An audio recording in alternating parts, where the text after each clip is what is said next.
जय श्री राम, राधे राधे। स्वागत है आप सभी का मेरे चैनल पे। आशा करती हूँ आप सभी स्वस्थ होंगे। तो कल हमने 50वां सर्ग अयोध्या कांड का पूरा कर लिया था। आज हम 51वां सर्ग प्रारंभ करने जा रहे हैं। 51वें सर्ग में आप निषाद राज गुह के समक्ष लक्ष्मण का विलाप सुनेंगे। तो श्रवण कीजिए आज का सर्ग और अंत तक जरूर सुनिएगा। तम जागृतं मदभेनः भ्रातुरथाय लक्ष्मणं गुह संताप संतप्तोः राघवं वाक्यं ब्रवीतः। अर्थात लक्ष्मण को अपने भाई के लिए स्वाभाविक अनुराग से जागते देख निषाद राज गुह को बड़ा संताप हुआ। उसने रघुकुल नंदन लक्ष्मण से इस प्रकार से कहा, तात, राजकुमार तुम्हारे लिए यह आराम देने वाली सैया तैयार है। इस पर सुखपूर्वक सोकर भली भांति विश्राम कर लो। मैं सेवक तथा इसके साथ के सब लोग वनवासी होने के कारण सब प्रकार के क्लेश सहन करने के योग्य हैं, क्योंकि हम सबको कष्ट सहने का अभ्यास है, परंतु आप सुख में ही पले हो, अतः उसी के योग्य हो, इसलिए आप थोड़ा सो जाओ। हम सब लोग श्री रामचंद्र जी की रक्षा के लिए रात भर जागते रहेंगे।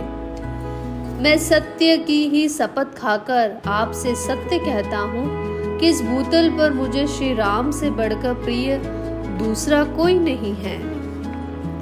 इन श्री रघुनाथ जी के प्रसाद से ही मैं इस लोक में महान यश, विपुल धर्म लाभ तथा प्रचुर अर्थ एवं भोग्य वस्तु पाने की आशा करता हूँ। अतः मैं अपने बंधु बांधवों के साथ हाथ में धनुष लेकर सीता सहित सोए हुए प्रिय सखा श्री राम की सब प्रकार से रक्षा करूंगा।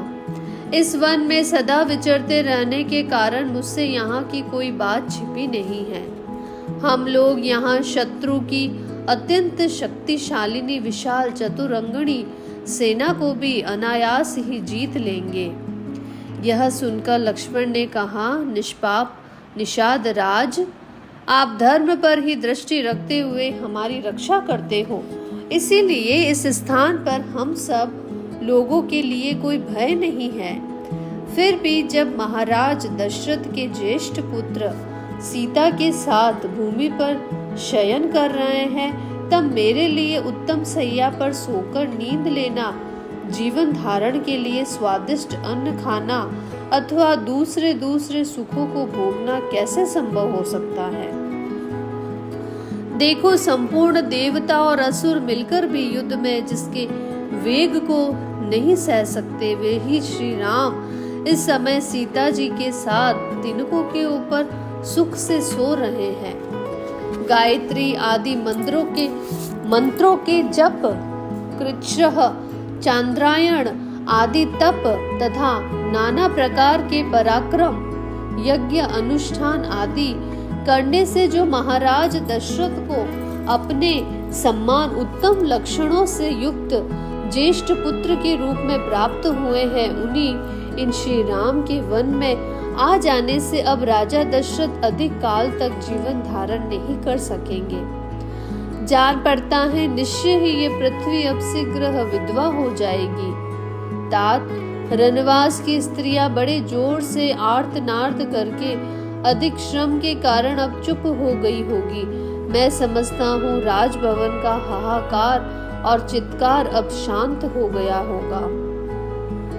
महारानी कौशल्या, राजा दशरथ तथा मेरी माता सुमित्रा, ये सब लोग आज की रात तक जीवित रहेंगे या नहीं, यह मैं नहीं कह सकता। शत्रुघ्न की बाट देखने के कारण संभव है मेरी माता जीवित रह जाए, परंतु यदि वीर जननी कौशल्या श्री राम के विरह में नष्ट हो जाएगी तो यह हम लोगों के लिए बड़े दुख की बात होगी, जिसमें श्री राम के अनुरागी मनुष्य भरे हुए हैं तथा जो सदा सुख का दर्शन रूप प्रिय वस्तु की प्राप्ति करने वाली रही है, वह अयोध्यापुरी राजा दशरथ के निधन जनित दुख से युक्त होकर नष्ट हो जाएगी। अपने ज्येष्ठ पुत्र महात्मा श्री राम को न देखने पर महामन्ना राजा दशरथ के प्राण उनके शरीर में कैसे टिके रह सकेंगे। महाराज के नष्ट होने पर देवी कौशल्या भी नष्ट हो जाएगी, तदंतर मेरी माता सुमित्रा भी नष्ट हुए बिना नहीं रहेगी। महाराज की इच्छा थी कि श्री राम को राज्य पर अभिषिक्त करूं। अपने उस मनोरथ को न पाकर श्री राम को राज्य पर स्थापित किए बिना ही हाय मेरा सब कुछ नष्ट हो गया ऐसा कहते हुए मेरे पिताजी अपने प्राणों का परित्याग कर देंगे। उनकी उस मृत्यु का समय उपस्थित होने पर जो लोग रहेंगे और मेरे मरे हुए पिता रघुकुल शिरोमणि दशरथ का सभी प्रेत कार्यों में संस्कार करेंगे, वे ही सफल मनोरथ और भाग्यशाली हैं। यदि पिताजी जीवित रहे तो रमणीय चबूतरों और चौराहों के सुंदर स्थानों से युक्त पृथक पृथक बने हुए विशाल राजमार्गों से अलंकृत धनिकों की अट्टालिकाओं और देव मंदिरों एवं राजभवनों से संपन्न ज्येष्ठ वीरांगनाओं से सुशोभित रथों, घोड़ों और हाथियों के आवागमन से भरी हुई विविध वाद्यों की ध्वनियों से निनादित समस्त कल्याणकारी वस्तुओं से भरपूर हष्ट पुष्ट मनुष्यों से सेवित पुष्प वाटिकाओं और उद्यानों से विभूषित तथा सामाजिक उत्सवों से सुशोभित हुई मेरे पिता की राजधानी अयोध्यापुरी में जो लोग विचरेंगे, वास्तव में वे ही सुखी हैं।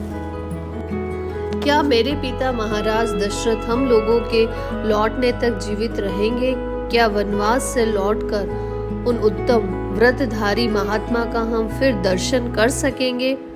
क्या वनवास की इस अवधि के समाप्त होने पर हम लोग सत्य प्रतिज्ञ श्री राम के साथ कुशल पूर्वक अयोध्यापुरी में प्रवेश कर सकेंगे? इस प्रकार दुख से आर्त होकर विलाप करते हुए महामन्ना राजकुमार लक्ष्मण को वह सारी रात जागते ही बीती। प्रजा के हित में संलग्न रहने वाले राजकुमार लक्ष्मण जब बड़े भाई के प्रति सौहार्दवश उपयुक्त रूप से यथार्थ बात कह रहे थे, उस समय उसे सुनकर निषाद राजगुह दुख से पीड़ित हो उठा और व्यथा से व्याकुल हो ज्वर से आतुर हुए हाथी की भांति आंसू बहाने लगा। इस प्रकार से हमारा 51वां सर्ग पूरा होता है अयोध्या कांड का। कल हम 52वां सर्ग स्टार्ट करेंगे। आपका दिन मंगलमय हो। चैनल को लाइक, सब्सक्राइब और शेयर कीजिए।